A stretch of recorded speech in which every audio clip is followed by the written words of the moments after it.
Hello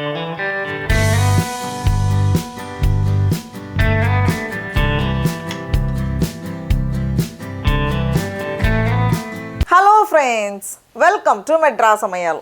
இன்னைக்கு நம்ம Madras Samayalல pink tea எப்படி பண்றதுன்னு பார்க்கலாம். நம்ம எல்லாரும் ரொம்ப ஆர்வமா green tea சாப்பிடலாம் அப்படினு வாங்கியிருப்போம். அந்த green tea குடிக்கவும் முடியாம தூக்கி போடவும் முடியாம நம்ம ஷெல்ஃப்ல அப்படியே ரொம்ப காலமா கண்ணை தள்ளிட்டே இருக்கோம். அந்த green tea எடுத்து இன்னைக்கு நம்ம புத்துணர்ச்சியா pink tea பண்ண போறோம். இந்த pink tea பண்றதுக்கு நம்ம ஒரு சில ஸ்டெப்ஸ் நம்ம ஃபாலோ பண்ணனும்.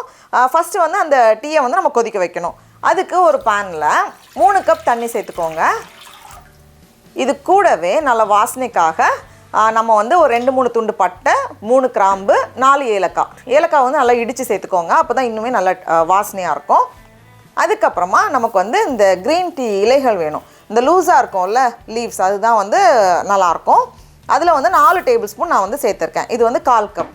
கிரீன் டீ தான் நமக்கு இந்த ரெசிபிக்கு நம்ம யூஸ் பண்ணோம். இந்த மாதிரி காஞ்ச இலை மாதிரி இருக்கும். அது நம்ம தண்ணியில போட்டு கொதிக்க வைக்கும்போது அந்த இலை எல்லாம் மறுபடியும் விரிஞ்சு வரும். இப்போ நம்ம இந்த மாதிரி சேர்த்துட்டு நம்ம ஸ்டவ் ஆன் பண்ணலாம். ஆன் பண்ணிட்டு இது ஒரு 5 நிமிஷத்துக்கு அப்புறமா இது கொதிக்க ஆரம்பிக்கும். இப்போ ஒரு 5 நிமிஷம் போல ஆகிருக்கு. பாருங்க அது அப்படியே கொதிச்சு வந்திருக்கு. கொதிச்சு வரும்போதே நமக்கு அந்த இலைகள்லாம் கொஞ்சம் விரிய ஆரம்பிக்கும். இன்னும் ஒரு 10 நிமிஷம் போல இருக்கட்டும். 10 நிமிஷம் போல கொதிக்கட்டும். அப்பதான் நம்ம சேர்த்த அந்த ஸ்பைசஸ் அப்புறமா அந்த டீயோட ஃப்ளேவர்லாம் நமக்கு இன்னும் ஸ்ட்ராங்கா கிடைக்கும். இப்போ ஒரு மொத்தத்துல ஒரு 15 நிமிஷம் போல ஆகிருக்கு. இப்போ பார்த்தோம் அப்படின்னா நல்லா அந்த இலையெல்லாம் விரிஞ்சிருக்கு. அந்த டீயோட எசன்ஸ் இறங்கியிருக்கு. அப்புறமா அந்த பட்டை, கிராம்பு, ஏலக்காய் அதோட வாசனைலாம் இப்போ நமக்கு நல்லா தெரியும். இந்த ஸ்டேஜில் நமக்கு நல்லா தெரியும். இப்போ இந்த ஸ்டேஜில் நம்ம கொஞ்சம் பேக்கிங் சோடா சேர்க்க போகிறோம். பேக்கிங் சோடா சேர்க்கும்போது அதோட pH மாறும். அதனால இப்போ நமக்கு ஒரு yellowish green கலரில் இருக்கிறது நம்ம பேக்கிங் சோடா சேர்த்ததுக்கு அப்புறமா ஒரு ரெட்டிஷ் கலர் அந்த டோனுக்கு மாற ஆரம்பிக்கும். நான் இன்னைக்கு ஒரு 1/4 டீஸ்பூன் பேக்கிங் சோடா எடுத்திருக்கேன். ரொம்ப சேர்க்காதீங்க. ரொம்ப பேக்கிங் சோடா சேர்த்தாலுமே அது ஒரு மாதிரி கசக்கிற தன்மை வந்துடும். இந்த மாதிரி பேக்கிங் சோடா சேர்த்ததுமே அது பாருங்க இந்த மாதிரி நுரைச்சி வருதுல்ல. ஸோ இப்போ பார்க்கும்போது நல்ல ஒரு yellowish green கலரில் இருக்குது. இது அப்படியே கொஞ்ச நேரம் அந்த பேக்கிங் சோடாவோட ரியாக்ட் ஆகி வரும்போது நல்ல ஒரு டார்க் பிங்க் அந்த ரெட்டிஷ் கலரில் வர ஆரம்பிக்கும். இது ஒரு 7லேருந்து 8 நிமிஷம் போல் கொஞ்சம் மீடியம் ஹீட்டில் வச்சுட்டு நம்ம அதை சூடு பண்ணணும். பாருங்க அது ஸ்டார்டிங்கில் இருந்ததுக்கு இப்போ அந்த கலர் மாற ஆரம்பிச்சிருக்கு. அது பார்க்குறதுக்கே அழகாக இருக்குது. நல்ல ஒரு பிங்கிஷ் டோனில் வருது. இன்னும் கொஞ்சம் டீப் கலரில் போகும். இன்னும் கொஞ்சம் டார்க் ஆகிட்டே போகும். ஒரு 7-8 நிமிஷத்துலேயே பாருங்கள் அந்த கலர் எவ்வளோ அழகாக மாறி இருக்குது. இப்போ கொஞ்சம் டார்க் கலரில் வந்திருக்கு. இந்த ஸ்டேஜில் நான் 1 கப் ஐஸ் க்யூப் வச்சுருக்கேன். இந்த ஐஸ் க்யூப் சேர்த்து நம்ம இந்த கலரை அப்படி லாக் பண்ண போகிறோம். அந்த ஷாக்கில் அந்த டெம்பரேச்சர் டிஃப்ரென்ஸில் அந்த கலர் நமக்கு நல்லா வைப்ரண்ட்டாக கிடைக்கும். ஒருவேளை ஐஸ் க்யூப் இல்லை அப்படின்னா நம்ம நல்லா சில் தண்ணியில் ஒரு 1/2 கப் சேர்த்துக்கோங்க. பாருங்கள் இந்த மாதிரி சேர்த்துட்டு இதை நல்லா இப்போ நம்ம அந்த ஆக்சிஜன் அந்த ஏரேஷனுக்காக நம்ம கொஞ்சம் அப்படியே லேசாக ஆற்றி இருக்கணும்.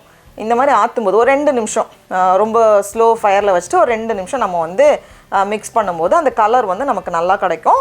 அதுக்கப்புறம் இன்னும் ரொம்ப டார்க் ஆகாமல் அப்படியே இருக்கும்.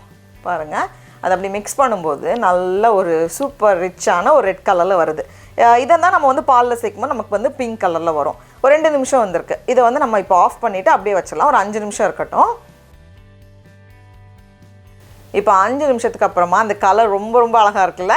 இப்போ இதை நம்ம வடிகட்டி வச்சிடலாம். வடிகட்டி வைக்கும்போது நல்ல ஒரு டீப் கலரில் இருக்கும் நமக்கு. நம்ம மொத்தத்தில் ஒரு 3 கப் தண்ணி ப்ளஸ் அந்த ஐஸ் க்யூப்லாம் சேர்த்தோம். ஆனால் நமக்கு இப்போ ஒரு 1.5 கப் தான் வந்திருக்கு. நமக்கு அப்படியே நல்லா பாதியாக குறைஞ்சி வரணும்.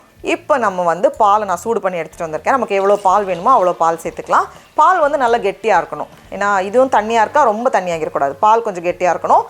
அப்படியே அந்த இதை சேர்த்ததுமே நல்ல ஒரு பிங்க் கலரில் வருது. அதை பார்த்தாலே நம்ம ஏதோ ரோஸ் மில்க் மாதிரி இருக்குல்ல. ஆனால் அந்த டீயோட ஃப்ளேவர் எல்லாம் சேர்ந்துருக்கும். இப்போ நமக்கு தேவையான அளவு சர்க்கரை நான் 1 ஸ்பூன் கொஞ்சம் நிறைய தான் சேர்த்துருக்கேன். 1 ஸ்பூன் சர்க்கரை சேர்த்துட்டு நம்ம கலந்து விட்டுட்டோம் அப்படின்னா அவ்வளோதான். இது மேலே நட்ஸ் அதெல்லாம் கூட நம்ம சேர்த்துக்கலாம். சடா அவ்வளோதான். நம்மளோட க்ரீன் டீலேருந்து நம்ம பிங்க் டீ சூப்பராக ரெடி பண்ணிட்டோம். இதில் பாலை நல்லா காய்ச்சி சேர்த்துக்கோங்க. தண்ணி சேர்க்காமல் நல்லா காய்ச்சி சேர்த்துக்கோங்க. அப்படி இல்லைனா நம்ம சர்க்கரைக்கு பதிலாக கண்டென்ஸ்டு மில்க்கும் சேர்த்துக்கலாம். அப்படி சேர்க்கும் போது இன்னும் கொஞ்சம் கூட நல்லா ரிச்சாக க்ரீமியாக இருக்கும். இப்போ நம்ம டேஸ்ட் பண்ணி பார்க்கலாமா? இதில் அந்த பட்டை, கிராம்பு, ஏலக்காய் அந்த வாசனையும் வரும். டீயோட ஃப்ளேவரும் நமக்கு கிடைக்கும். நீங்களும் கண்டிப்பாக இந்த ரெசிபியை வீட்டில் செஞ்சு பாருங்கள். உங்களுக்கு இந்த வீடியோ பிடிச்சிருந்துச்சுன்னா மெட்ராஸ் சமையலுக்கு சப்ஸ்கிரைப் பண்ணுங்கள். நாவின் சுவை அரும்புகள் மலரட்டும்.